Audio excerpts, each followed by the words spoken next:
좋은 날 지내겠습니까? 오늘은 2024년 1월 17일 수요일입니다. 자, 오늘은 날씨가 조금 더 괜찮네요, 그죠? 그런데 날씨가 예전에 조금 흐립니다. 좀 맑은 날씨, 또 좋은 날씨를 보고 싶은데 요즘은 아직 그런 날씨가 아닌 것 같습니다. 자, 그래도 항상 말씀 안에서 힘내면서 또 말씀을 위로받고 잘 살아가시는 귀한 날, 또 복된 삶 되기를 간절히 축복합니다. 오늘은 맥주 생일기 며칠차일까요? 네, 17일차죠, 그죠? 1월 17일이니까 17일차 좋습니다. 자, 17번째 맥주 생일기 자 출발합니다. 자, 오늘 우리 함께 읽은 성경은 105페이지고요. 오늘 말씀은 창세기 18장, 두 번째는 마태복음 17장입니다. 먼저 창세기 18장 보겠습니다. 첫 번째는 아브라함을 찾아오신 하나님입니다. 창세기 18장은 참 이게 신학자들도 뭔가 참 정확하게 말하기 어려운 애매한 그런 내용들이 많은 본문, 그 본문이 바로 창세기 18장입니다. 그죠? 자, 과연 하나님만 오신 것인가?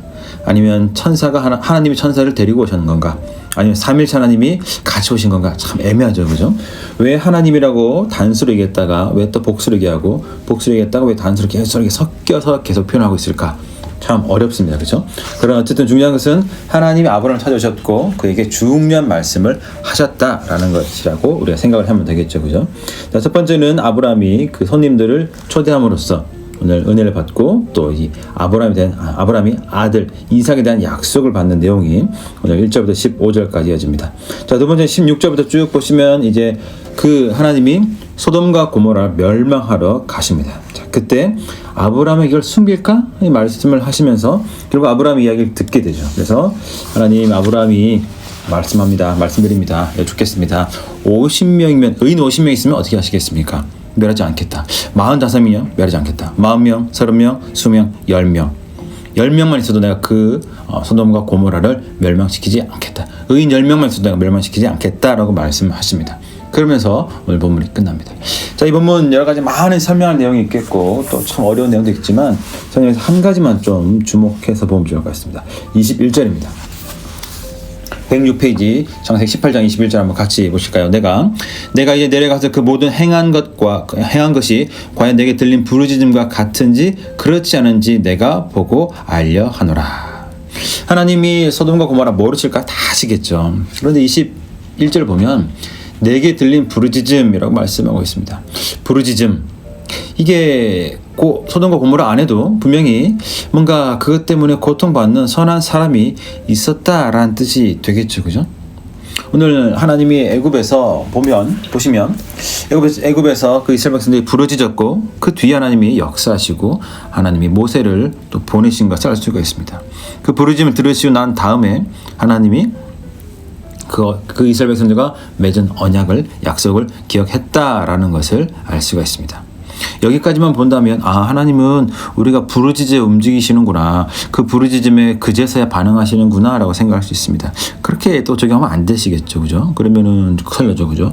여러분 아이들 양육하실 때 아이들이 말 안 한다고 밥도 안 주고 아이들이 말 안 한다고 안 해주고 그렇습니까? 그렇지 않죠. 부모로서 아이들이 필요한 걸 알기 때문에 비록 아이들이 말을 하지 않더라도 아이들에게 도와주고 또 함께하는 것이지 않습니까? 오늘 하나님도 마찬가지입니다. 그런데 왜 성경은 마치 우리가 부르짖을 때 하나님 움직이신 것처럼 그렇게 말씀하고 있을까요?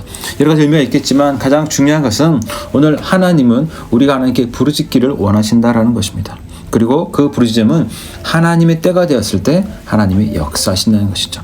또 한 가지 기억할 것은 무엇이냐면 오늘 우리가 아이들을 좋아하고 사랑하고 또 좋아하고 하지만 우리가 아이들 향해서 이거 하면 이거 해줄게 라고 하는 경우가 분명히 있습니다. 그렇죠? 어제 저도 이제 이 둘째가 자꾸 돈 달라 그래가 돈이 필요하다 그래가지고 마치 이삿짐 정리하면서 책을 잔뜩 싸놓고 요 책 한 뭉치에 1,000원이다. 1,000원 줄게. 이거 옮겨라. 그래서 아이가 더 주세요. 그래서 열심히 하고 옮겼습니다. 더 주세요. 그래가지고 이만큼 하고 또 적당히 하고 다음에 또 해줄게. 그렇게 해서 아이에게 책을 버리게 하고 돈을 준 적이 있습니다. 제가 돈이 많아서 그럽니까? 아니면 귀찮아서 그럽니까? 아니면 아이 이제 너 정도 되면 이 정도 할 수 있어야지 좀 부려먹기 위해서 그런 겁니까? 아니죠. 아이에게 뭔가 중요한 것을 알려주기 위해서입니다. 깨닫기를 원해서죠. 오늘 하나님 우리에게 부르짖기를 원하시는 것도 바로 이런 뜻이 있습니다. 하나님 더 알기 원하는 것이고 또 우리의 부르짖음을 통해서 우리가 하나님 더 알아가고 하나님 백성이 어떻게 살아가는지 그것을 깨닫고 알도록 하시기 위해서 하나님이 우리를 그렇게 훈련시키시는 것이라고 우리가 기억하시면 되겠죠. 오늘 부르짖음, 오늘 무엇을 여러분 부르짖고 계십니까? 아마 부르짖음 다 가지고 계시죠? 기도 제목 있으시죠? 오늘 여전히 잘 부르짖으면서 하나님을 알아가는 그런 복된 삶이 되시기를 간절히 축복합니다. 또 하나님을 더 많이 알아가서 하나님의 은혜를 누리고 또 부르짖는 가운데 하나님의 때가 금방금방 임해서 하나님이 우리의 삶을 놀랍게 변화시키시는 것을 함께 보고 누리고 감사하며 기쁨으로 잘 살아가시는 저와 여러분 모두가 되시기를 간절히 축복합니다. 자, 이것이 첫 번째고요. 두 번째는 마태복음 17장입니다. 자, 여기서는 20절을 보겠습니다. 다른 내용 많지만 20절 한 절만 볼게요. 107페이지입니다. 이르시되 너희 믿음이 작은 까닭이라 진실로 너에게 이르노니 만일 너에게 믿음이 겨자씨 한 알만큼만 있어도 이 산을 명하여 여기서 저기로 옮겨지라 하면 옮겨질 것이요 또 너희가 못할 것이 없으리라. 아멘. 우리가 이 본문을 볼 때 좀 많이 오해를 합니다. 저도 마찬가지였었고요. 자, 뭐라고 오해하냐면은 작은 믿음을 가지고 산을 명해서 기도하면 산이 옮겨지는구나, 그대로 일을 한다는 거죠. 때로는 참 불가능하게 보이는 것도 내가 작은 믿음을 가지고 기도하면 되는구나 라고 우리가 생각을 한다라는 것입니다. 물론 그런 경우 있긴 있죠. 그러나 그 말씀을 하는 게 아닙니다. 자, 그러면은 그냥 믿음 가지고 살면 되는구나, 어쨌든 하나님 잘 도와주시는 거야 라고 생각할 수도 있습니다. 그렇죠? 그러나 그렇다면 이 말씀을 굳이 우리가 기억할 필요 없겠죠. 그냥 운동이라서 그냥 믿음 있으면 돼, 그냥 잘 기도하고 그렇게 살면 돼 라고 말하면 되지, 굳이 이 구절을 우리가 이렇게까지 생각할 필요가 없겠죠.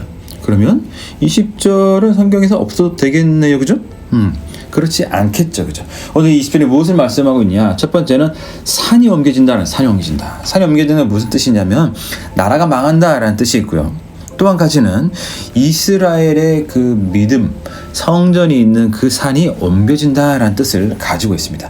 성전이 옮겨진다는 것은 무슨 뜻일까요? 이스라엘 백성들이 착각하고 있었죠. 오직 믿음은, 구원은, 천국은 우리만 받는다라는 생각을 했습니다. 그렇죠? 그러니까 그들이 뭐라고 생각했냐면은 율법 받은 우리만, 선택받은 우리만 천국에 간다라고 생각을 했다는 것이죠. 자, 그럼 여기서 산이 옮겨진다라는 것은 무슨 뜻일까요? 또 겨자씨 한 알만한 믿음이 뭘까요? 작은 믿음으로 산이 옮겨진다. 이것은 이제는 혈통이나 어떤 자격이 필요해서 그 무언가 많은 것을 갖춰야 그가 하나님 백성이 되고 하나님의 자녀가 되는 것이 아니라는 것이죠. 오직 믿음으로 말미암아 그것이 된다는 것입니다. 그래서 이것이 굉장히 놀라운 소식이라는 것이죠. 바로 그 얘기를 오늘 본문 20절에서 우리에게 하고 있습니다. 결국 우리가 믿음으로 살아간다, 오직 믿음으로 말미암아 살리라 라고 말씀하셨고, 또 그 믿음으로 말미암아 우리가 하나님의 자녀, 하나님의 구원받은 백성으로 살아갈 수 있다. 바로 그 이야기를 오늘 본문 20절이 우리에게 하고 있습니다. 그러니까 우리가 매 순간마다 기도할 것은 무엇입니까? 바로 믿음을 위해서 기도해야겠죠. 물론 우리가 기도한다고 다 그걸 그만큼 기도만큼 채워주시는 것은 아니겠지만, 분명히 우리는 앞에 본문하고 연결이 생각할 때 하나님께 부르짖으며 기도해야 합니다. 우리는 부르짖어야 되고, 또 우리가 부르짖는 것 하나님 원하신다는 거죠. 하나님 때로 우리가 알지 못한 계획을 가지고 계시기 때문에 우리에게 뭔가 원하시는 것이 있고, 우리가 그 말씀 잘 훈련받고 잘 살아야 우리가 또 주님의 은혜를, 또 은혜 속에서 잘 지내게 되는 복된 삶을 살게 되는 줄로 믿습니다. 자, 오늘 우리에게 이렇게 놀라운 은혜 주신 그 하나님께 감사하겠죠. 그 다음에 할 일은 무엇입니까? 부르짖는 것입니다. 기도하는 것입니다. 오늘 무엇을 기도할까요? 내 삶에 있는 것들 다 기도해야겠죠. 그죠? 그리고 하나님을 잘 알 수 있도록, 하나님께서 잘 살 수 있도록, 오늘도 하나님 자녀로 잘 나아갈 수 있도록 그렇게 기도하며 부르짖으며 살아야 되는 줄로 믿습니다. 오늘도 부르짖는 삶, 오늘도 기도하는 삶, 그 기도가 응답받는 삶 되기를 간절히 축복합니다. 그것을 보며 함께 기뻐하며, 야, 하나님 살아계시는구나, 하나님 도와주시는구나, 하나님 이렇게 역사하셨구나, 하나님 이렇게 만져주셨구나, 그것을 경험하는 귀한 삶 되기를 간절히 축복합니다. 저도 열심히 기도하고 그런 삶으로 잘 살도록 하겠습니다. 함께 잘 해보시면 좋겠죠, 그죠? 네, 오늘 잘 지내시고 또 내일 또 같이 또 오디오로 만나도록 하겠습니다.